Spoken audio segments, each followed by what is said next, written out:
Part 1. The Ultimatum. The message arrived on a Tuesday. Every radio telescope on Earth simultaneously received the same transmission, a complex mathematical sequence followed by what linguists would later identify as a standard galactic greeting protocol. Humanity had spent centuries wondering if we were alone in the universe. In a single moment, we had our answer. 3 days later, a fleet of 17 spacecraft appeared at the edge of our solar system. They made no aggressive moves, simply maintaining position while continuing to broadcast their message. Earth's governments, militaries, and scientific communities scrambled to formulate a response. Admiral Helena Voss stood before the United Nations Security Council, her weathered face illuminated by the holographic display showing the alien vessels. "They've requested a diplomatic meeting," she explained, pointing to the largest ship. "Based on our analysis of their communications, they represent something called the Galactic Coalition, an alliance of approximately 300 sentient species." UN Secretary General Okafor leaned forward. "And they've specifically asked for Captain Reyes." "Yes, sir. By name. We don't know how they have this information." Captain Maya Reyes had become something of a celebrity after leading the rescue mission during the Antarctic Research Station disaster. Her quick thinking had saved over 200 lives in conditions that should have been unsurvivable. But how alien visitors would know this remained disturbing. 3 weeks later, Captain Reyes stood in the gleaming shuttle bay of the Coalition flagship Harmonious Accord, flanked by Dr. Sanjay Mehta, Earth's leading xenolinguist, and Commander Jackson Chen, military liaison. The cavernous chamber dwarfed them, designed for beings clearly larger than humans. A delegation of aliens approached, 4 different species moving together with practiced formality. The apparent leaders stood nearly 8 feet tall, with iridescent scales covering a slender frame. Behind their transparent breathing apparatus, multiple eyes blinked in sequence. "I am Overseer Thrix," the alien said, its voice translated through devices they'd provided. "Speaker for the Coalition Oversight Council. You are welcomed aboard." Maya bowed slightly. "Captain Maya Reyes, we appreciate your invitation and the opportunity for dialogue." The meeting chamber was circular, with seats arranged around a central platform. The Coalition representatives, 22 aliens of varying physiologies, occupied the elevated positions. The human delegation sat below, a physical arrangement that established a clear power dynamic. Overseer Thrix began with formalities, welcoming humanity to the greater community of sentient species. The Overseer described the Coalition's 5,000-year history, its governance structure, and its mission to maintain galactic stability. "For a young species to develop faster-than-light capabilities is unusual," Thrix continued. "Most achieve this milestone after joining the Coalition and benefiting from our guidance. That you've done so independently is concerning." "Concerning?" Maya asked. "We've only developed prototype drives. We've barely left our solar system." A creature resembling a massive jellyfish pulsed with bioluminescent patterns. The translator rendered its communication. "It is not what you have achieved, but the speed at which you achieve it. Your technological progression curves are unprecedented." Another alien, insectoid with compound eyes, added, "You advance through conflict. Other species develop through cooperation or necessity. Your greatest innovations emerge from your wars." Maya felt a chill at the accusation. "That's an oversimplification of our history." "We have studied you extensively," Thrix interrupted. "Your species possesses unusual aggression coupled with remarkable creativity. This combination has proven historically dangerous." The Overseer activated a holographic display showing Earth's history, from early tribal conflicts to world wars, to modern territorial disputes. "You have nearly destroyed yourselves multiple times, yet pushed forward technologically each time. All intelligent species have violent histories," Dr. Mehta interjected. "It's part of evolution. Most outgrow it before reaching the stars," the jellyfish-like alien countered. "You have not." Overseer Thrix silenced the exchange with a gesture. "We have not come to debate. The Coalition Oversight Council has reached a decision regarding Earth's status. The chamber darkened as Thrix outlined the terms. Earth would receive coalition protection and limited technological sharing. In exchange, humanity would dismantle its military spacecraft, accept coalition monitoring stations in the solar system, and limit colonization to Earth and 2 designated planets. These terms are non-negotiable. Thrix concluded. Earth must formally respond within 30 rotations of your planet. Back on Earth, the Situation Room beneath the White House buzzed with tension as Captain Rice delivered her report. President Esther Williams listened intently, her expression grave. "They're treating us like children," General Santos growled. "Or prisoners. They're treating us like a threat," Maya corrected. "Based on their standards, they're not entirely wrong. They value stability above all else. Our history shows we value freedom, even at the cost of stability."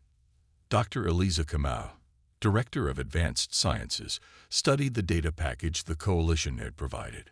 The technology they're offering is significant, but deliberately limited.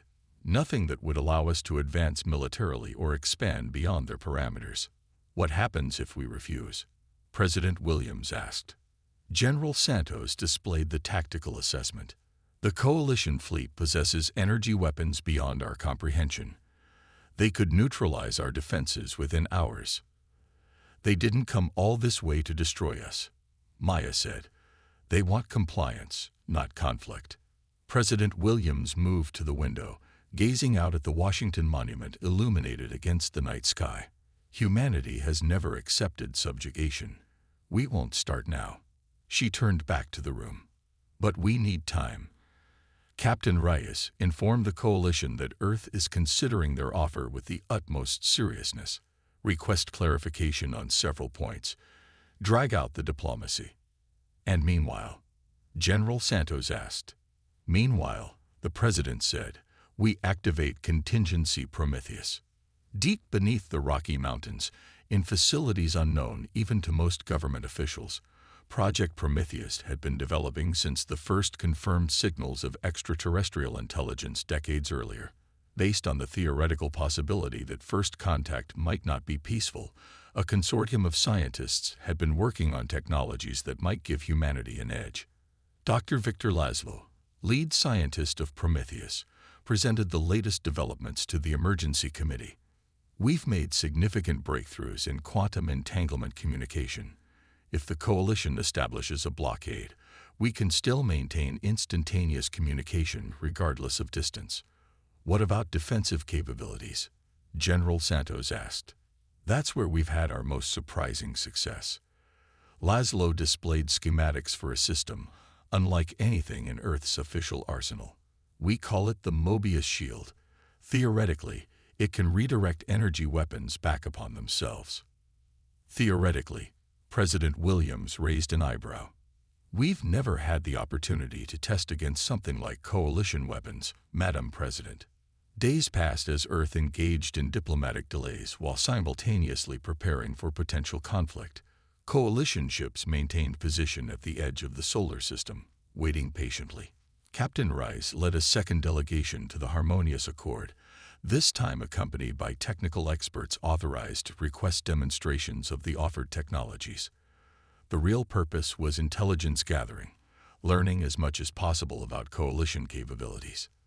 During one such demonstration, Maya noticed something peculiar about the coalition representatives. While discussing potentially beneficial medical technology, several species showed genuine enthusiasm. It was only the Oversight Council members who maintained rigid control of the information flow. "Not all coalition members see us as a threat," Maya reported later. "There are factions and political dynamics we might exploit." On the 29th day of the coalition's deadline, President Williams addressed a closed session of world leaders. "Tomorrow, we must give our answer. The coalition expects our surrender, our acceptance of their terms. Instead, we will offer a counteroffer, equal partnership or nothing." Murmurs filled the chamber. "Make no mistake," the President continued, "this is a gamble. But intelligence suggests the coalition operates by consensus. If we can create division among their ranks, we might negotiate better terms. And if they reject our counteroffer? Asked the European Union representative. President Williams smiled grimly. Then we show them why humans should never be cornered. Defiance rising. The coalition's response was swift and decisive. Within hours of Earth's counteroffer, 50 additional vessels emerged from faster-than-light travel at strategic points throughout the solar system. Unlike the initial diplomatic fleet, these were unmistakably military in design, angular, heavily armored, bristling with weapon emplacements. They've established a quarantine grid, General Santos reported, displaying the tactical hologram. Any vessel attempting to leave the solar system will be intercepted. President Williams maintained her composure, though the strain showed in the tight lines around her eyes. Are they jamming communications? No, Madam President. They want us to see this show of force. A message arrived from Overseer Thrix. Your species' response demonstrates precisely why these measures are necessary. The Galactic Coalition cannot permit an unregulated aggressive species to access the wider cosmos. Our terms remain unchanged. You have 24 hours to reconsider before we implement containment protocols. In the underground Prometheus facility, Dr. Victor Laszlo worked feverishly with his team as government officials arrived for an emergency briefing. Captain Maya Reyes had been recalled from diplomatic duty to join the military planning session. The Mobius shield is operational, Laszlo announced, leading them into a vast chamber housing equipment that seemed to defy conventional engineering.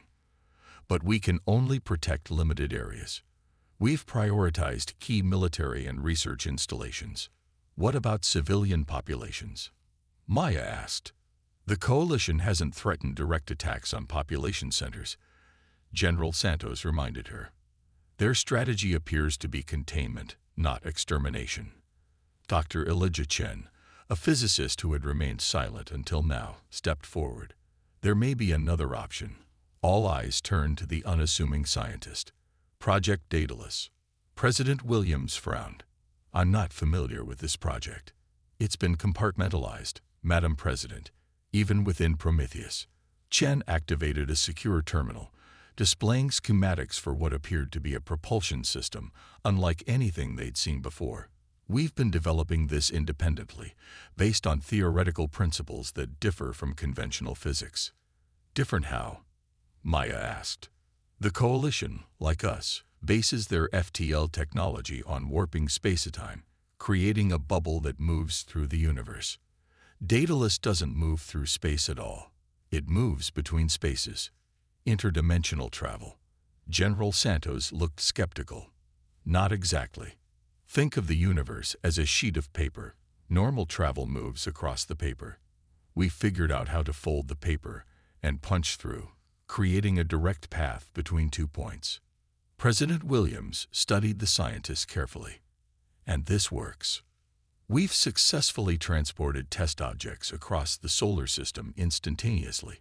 No detectable energy signature, no distortion of space-time that coalition sensors would recognize as movement. The implications were staggering. If humanity possessed transportation technology fundamentally different from coalition science, it could change the entire dynamic. How quickly can we implement this?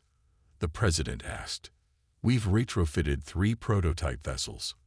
They're small.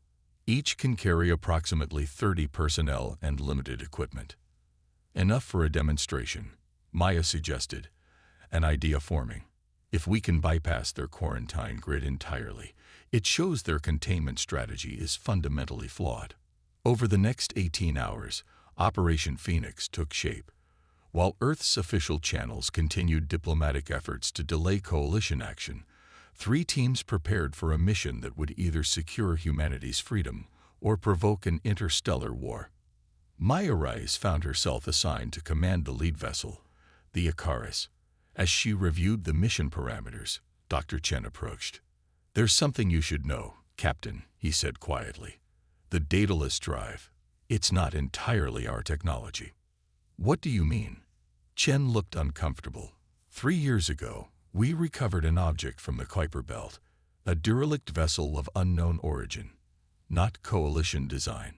Much older, the fundamental principles of the Daedalus drive were reverse-engineered from its propulsion system. Are you saying another alien species helped us develop this technology? Not directly. Whatever civilization built that ship appears to have vanished thousands of years ago. But yes, the core principles weren't human-developed.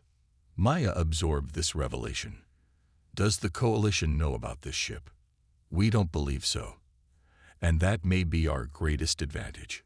The moment of truth arrived with the Coalition's deadline, as Overseer Thrix delivered a final ultimatum via worldwide broadcast. The 3 Daedalus vessels prepared for launch from a hidden facility beneath the Antarctic ice. Maya strapped into the command chair of the Icarus, running through final checks with her crew. Remember, this is a demonstration, not an attack. We show them what we can do, then return immediately. Receiving a message from command, her communications officer reported, Coalition ships are moving into attack formation around our major defense installations. They're not waiting for their own deadline. Maya noted grimly. Initiate Daedalus drive. Unlike conventional launches, there was no roaring of engines, no sensation of acceleration.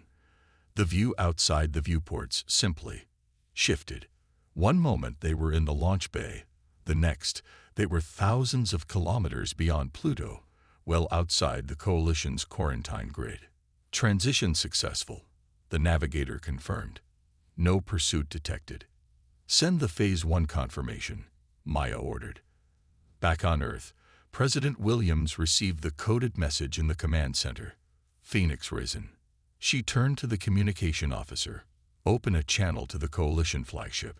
Overseer Thrix appeared on screen, their multiple eyes blinking in what humans had learned indicated irritation.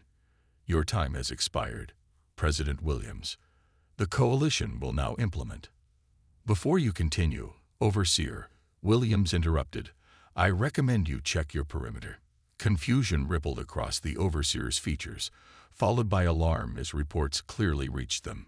Impossible, Thrix muttered. How did you? Captain Rice is currently beyond your blockade, Overseer. Not by breaching your lines, but by simply stepping around them. And she's not alone. The Icarus wasn't idle. Following mission parameters, Maya had directed her vessel to a pre-designated location, directly into visual range of a Coalition outpost established near one of Saturn's moons. We're being scanned, her tactical officer reported. Their weapons are targeting us. Hold position, Maya ordered. Make no aggressive moves. The communication system activated with an incoming transmission. The face that appeared wasn't Overseer Thrix, but the jellyfish-like council member they had met during the first negotiation. Captain Reyes, the alien's translated voice sounded uncertain. Your vessel appeared without triggering any of our detection systems. This should not be possible. And yet here we are. Maya replied calmly. We possess technologies you haven't accounted for in your assessment of humanity. The Oversight Council will not tolerate this provocation. This isn't a provocation. It's a demonstration. Right now, similar vessels are appearing at multiple points around your containment grid. We could have targeted your ships directly. We didn't. A tense silence followed as the Coalition member processed this information. What do you want? A genuine negotiation. Not terms dictated to us as if we were children, but respect as equals. The Coalition fears what humanity might become. Instead, consider what we might accomplish together. Several hours later, Maya stood beside President Williams as a new Coalition delegation arrived on Earth, this time on human territory. Overseer Thrix was notably absent, replaced by 5 council members representing different factions. Your demonstration has created significant debate within the Coalition. The jellyfish-like alien, now identified as Emissary Xylo, admitted. Some still advocate for strict containment. Others argue that our assessment of humanity was incomplete. We don't ask for unrestricted access to the galaxy, President Williams stated. We understand the need for protocols and safeguards. But we won't accept limitations imposed without our consent. The negotiations lasted days, but the dynamic had fundamentally changed. Earth would join the Galactic Coalition, not as a supervised ward, but as a provisional member with unique status. Coalition monitoring would continue, but with mutual oversight and transparency. As the new treaty took shape, Maya found a moment alone with emissary Xylo. "There's something I don't understand," she said. "You must have encountered other species with potential for aggression. Why did humanity trigger such extreme measures?" Xylo's bioluminescent patterns shifted in what Maya had learned indicated thoughtfulness. "It wasn't merely your capacity for violence, Captain. It was your adaptability. Most species follow predictable evolutionary paths. Humans improvise. You take disparate concepts and combine them in ways no other species considers. Even the ship you used to bypass our blockade, we've analyzed its signature. The principles are familiar, yet the implementation is unlike anything in our records. So you feared us because we're unpredictable. We feared what you might become before you developed the wisdom to match your capabilities." Xylo's patterns shifted again. "The faction I represent believes that fear was misplaced. Perhaps what the galaxy needs isn't perfect stability, but calculated disruption. Perhaps humanity is exactly what the Coalition needs to avoid stagnation." As Xylo departed, Maya gazed up at the night sky. The stars no longer represented distant, unreachable points of light, but potential destinations, future allies and challenges. Humanity had faced its first interstellar crisis and emerged not just intact, but with a new understanding of its place in the cosmos.